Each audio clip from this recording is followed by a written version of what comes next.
Alright, Xianyun official banner is finally here, guys. And while there's a lot of things to be said on this banner, it's actually quite surprising to me. Actually, I know that it also kind of surprised some of us as well. But today we have a very important video as usual. We're going to be diving in depth into discussing about these banners as well as the two 5-star character that is going to be on the first phase, which are Xianyun and Nahida. And I'll basically give my personal advice in terms of whether or not it's going to be worth it for you to pull and some of the most important consideration you want to make. But first, guys, if you've been playing Genshin Impact for a long time and you're someone who's been playing on a different server from your home country, or you're someone who's traveling a lot, you know how frustrating high ping can be. Now, thanks to Gear Up Booster, today's video sponsor, they are here to fix just that. So for the rest of the video, I will be using my Gear Booster VIP account to showcase to you. For a quick demo, guys, how the app works is I'm here on my current America account where I'm working on a free-to-play account of mine, and we're currently at 238 ping. So what we're going to do now is we're going to go over to the app, click up the boost button. You can see that the game is now reconnecting, and now my current ping has dropped down to around 70 ping,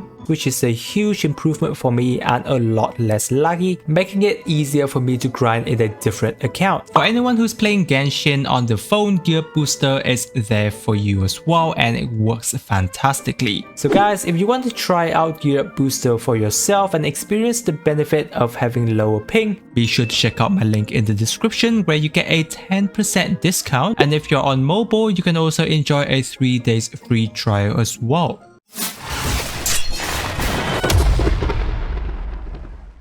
Now, first off, I've already talked a little bit about Xianyun on the channel in this very specific video. However, I just basically cover some of her most important points in this video right here so that you have a pretty good understanding once again. Is that Xianyun is going to be pretty much a niche character. Yes, she does have that ability in order for you to activate the plunging mechanic in all of your character in the game. However, as I have said before, most of the teams or the hyper carries you are building the team around, most of them already have a very specific strong team dedicated for that character. Therefore, if you are trying to have Xianyun slotted in that specific team, she's going to be competing with multiple support and sub DPS character in those specific team for you. Therefore, if you are planning to have her run in a specific hyper carry team of yours, for example, if I were to pull for her and I am a Keqing main, do I want to have her slot into my Keqing team in place for some other main support character that I currently have on her team, for example? So those are some of the things you have to consider. But since Xianyun is a niche support, any of the character that is really good with using plunging attack, she is going to be absolutely perfect with.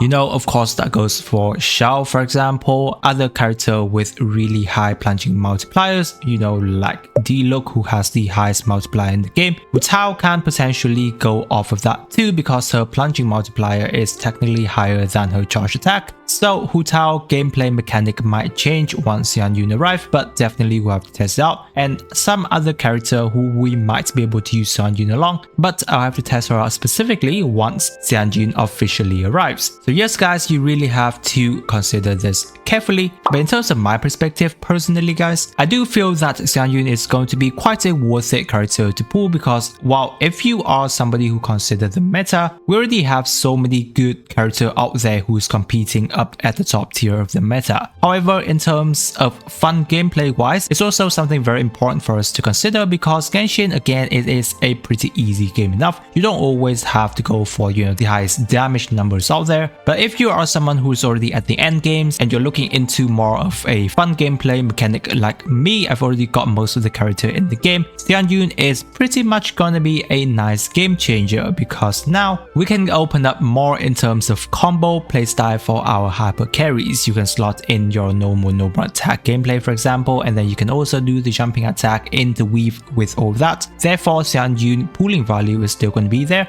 regardless of whether or not she's going to be meta or not. Moving on, we have Nahida. Obviously, I just have to say she's a very much technically quote-unquote a must pull regardless of your account because she's just that good of a sub DPS tendril character. Of course, there's non-must pull character in the game, but Nahida is just so good up there that technically whether or not you consider yourself a meta player, Nahida is going to be able to help you out regardless regardless, making your life in Genshin a lot easier. And also if you're farming a lot of flowers, she has that mechanic of her passive talent to help you out with easier collecting time. But moreover, if you are considering the meta, Nahida team is just basically some of the best team out there in the game, because Dendro reaction teams are just so OP that they're just gonna stay at the top tier gameplay in many days to come. Plus, since Nahida is a sub DPS character, her role on your team is pretty much solidified. She can technically slot into most of the team as long as there are elemental reactions other than, you know, those of Cryo, Geo, and some Anemo team, for example, since Dendro can't really react with those elements. Very easy character to play, guys, with amazing AoE within her kit, very unique AoE activation as well, and definitely more of the reason to pull for her is because she's such a cute character, guys. Now, I know that many of you already have Nahida on your account, and you may be wondering how good her constellation actually is. Here's the thing, guys, I've already covered so much in depth of Nahida in my specific build already, so if you haven't already watched that, you can actually go ahead and watch my Nahida builds after this video. But I do have to say something about her constellation is that, well, unless you're a world, you'll most likely already have a C6 Nahida, but other than that, most of the time I would just say that C2 Nahida is going to be an absolutely worth it character and a very good stopping point for you to invest into her constellations, because C2 is basically broken, one of, if not the best C2 we have in the game right now, hands down. I'm pretty sure many of us are going to be agreeing with me, especially those of you who are watching this video and you already have a C2 Nahida. It's basically confirm down in the comment section how good your C2 Nahida actually is. So yes, if you have the primo gems to spare, guys, you're thinking about pooling for some constellation, you don't know which to invest into, C2 Nahida is basically the perfect place for you to invest into and make your account technically broken. So those are going to be some of the most important information regarding the 2 5-star that's going to be appearing. Now we're going to be moving on to discussing about the 4 stars on the official banners. Very interesting, guys, as I've mentioned before. Now usually I do have kind of like a fun prediction videos before any of the 4-star actually arrives on the banner, and while many of us have been expecting that, you know, the 4-star character on the banner would be Leeway, but however my predictions are a little bit different as well. I was predicting character like Fischl or Layla or Kave even, because you know Layla and Kave are some of the characters that haven't been back in quite some time and they actually make sense to be here on the banner. However, Hoyoverse did not actually do that, and they actually straight up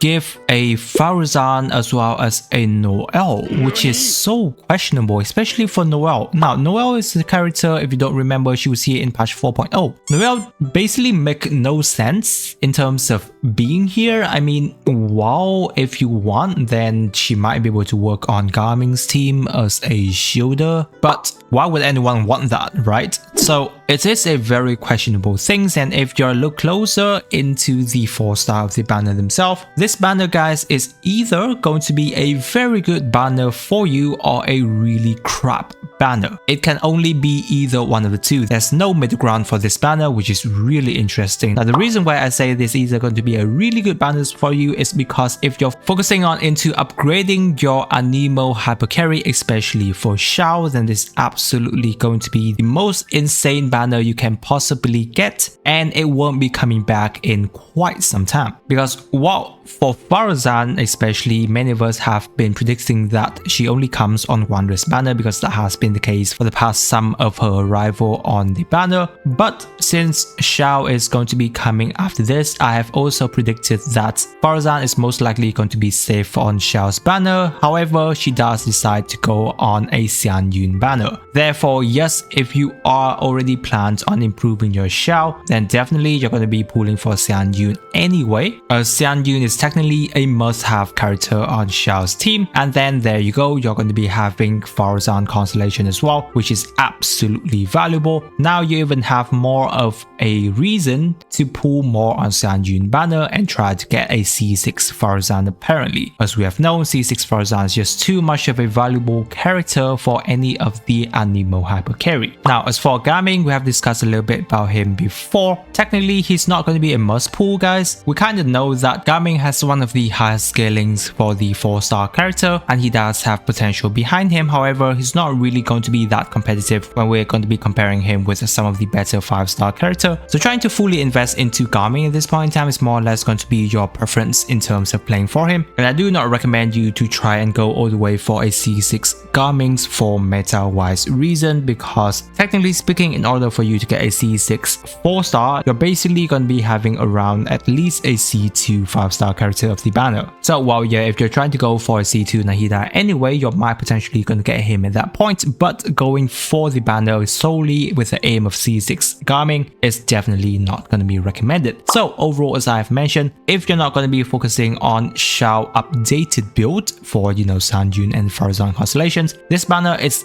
definitely not going to be good in terms of the 4-star. For yes, as you can see, if you're pulling for Nahida, then none of the character on the 4-star roster can actually help her out. So Hoyoverse is technically focusing everything in terms of Xianyun banner at this current point. Now, as for the weapon banner, I would say that this is also a pretty interesting case. First off, we do have the newest 5-star weapon introduction, the Crane's Echo Calling. Definitely this weapon is only for Xianyun at this point in time, and it is pretty good on her. So if you are going for Xianyun, you would definitely want to try and go for this weapon. Alongside with that is the 1000 of Floating Dreams, a pretty good weapon also, especially for Nahida. Sometimes you can actually fit this in many other EM Catalyst character that you want to build. However, if you are trying to go for Nahida and don't want Xianyun, this is going to be a little bit of a tricky pooling, because yeah, if you do happen to get Xianyun's weapon, it's not going to be that ideal. So do keep that in mind about the 5-stars. However, in terms of the 4-star weapon wise, it's actually a very good banner. I'm pretty much surprised at how much SAC weapon series options they are allowing us to have here at this point in time on this banner specifically. Well, because apart from the polearm, which doesn't have a SAC spear at this point in time, I don't know why they haven't added that. All of the other 4-star options are going to be on SAC series. So this specific weapon banner actually is very good if you are trying to snipe and get a better support weapon for your character. This is actually tempting me to use my Primogems on my free-to-play account and try to go a bit on the weapon banner, since it is a pretty rare case for you to be seeing weapon banners like this, and SAC weapon series refinement is a really important thing if you are wanting to make the most out of this passive. Therefore, overall, I would say that this weapon banner is rather nice. Now, if you are trying to snipe for the 4-star weapons and then ending up with a 5-star, the worst case scenario is probably you're going to be getting an undesired 5-star weapon that is not on the limited section right here, because overall, even the Crane's Echo Calling does have its own benefits if you lose to this weapon, so that's actually pretty fine. Now, those are going to be the discussion of the banner. However, we'll move on to some of the most interesting discussion of this video, and that's always going to be touched on discussing about future banners. Now, we already know that Yaimiko and Xiao is going to be up after this, and while they are going to be reruns banner nonetheless, Yaimiko is still a pretty valuable character, guys. She's still one of the best sub DPS character out there, especially when it comes to aggravate building teams, and Yaimiko as well as Fischl absolutely works perfect into one team. Therefore, yeah, definitely Yaimiko discussion is going to be left for, you know, future videos, but I just want to quickly touch on that right now. However, as usual, every time official banners arrive in the afternoon where I am from, new character of next patch is going to be dropped, and this time around is going to be our lovely Chiori. And my oh my, is her character artwork absolutely sick, because look at that, guys, she looks absolutely fantastic. Her clothing designs, I would still say, is one of the best character clothes design out there in the game. But not just that, Hoyoverse is giving her 2 swords. So is that going to be a real weapon thing that we're going to be seeing in Genshin Impact? Because dual sword has never existed in terms of a specific weapon design. We know that, you know, Child does wield his dual sword into gameplay, but as an actual weapon, we have never seen anything like it. So hopefully this is going to be a real thing, because that's going to be very sick. However, we also know that she's going to be a Geo character, 4-star or 5-star or not, they haven't confirmed. However, I would just say that she's most likely going to be a 5-star character, guys. And I have heard somewhere before that she's going to be a support support Geo character role. So after all of these characters released, it feels a little bit more like Hoyoverse is focusing a little bit more in terms of upgrading Anemo and Geo characters, because yes, we've just had Xianyun in terms of helping out more with a plunging Shao, and now there's going to be Chiori, who's more of going to be probably a support Geo character style. So I don't know if Chiori is going to be saving more in terms of Geo gameplay, but Navia definitely have saved Geo before, since Navia is considered to be the best Geo DPS currently. So if Chiori is going to help make Navia even better than that, Geo teams is definitely going to be right back on track. Now, Chiori is the only character they have announced, so we can basically be sure that she's the only new character we're going to be having in patch 4.5. So that does give you a little bit more breathing room at this point in time if you're focusing on Xianyun or Nahida banner, for even though we don't know the rerun character of patch 4.5 yet. But if you're not going to be interested in a Geo team comp, most likely you're going to be skipping on Chiori. So guys, that's basically everything I have to say regarding all of the news update stuff in today's official tweets of Genshin Impact. I hope that the video have been very informative for you and you got a lot of that. If you do have any questions, just leave it down in the comment section and I or some lovely other Genshin players will get to you there. Now guys, patch 4.4 is coming right up, and if you're still having trouble in terms of deciding which specific character to pull in patch 4.4, I have a very in-depth video on that. Or if you're newer players and you don't really know which 4-star character to be choosing at this point in time, or choosing their constellations, I also have a very dedicated video looking into the 4-star characters that you can choose for Leeway Lantern Ride. So guys, be sure to check out those videos. If you are new to the channel, don't forget to subscribe. I really appreciate you guys staying with me till this part of the video guys, and with that I wish you a super day and I will catch you on my next video.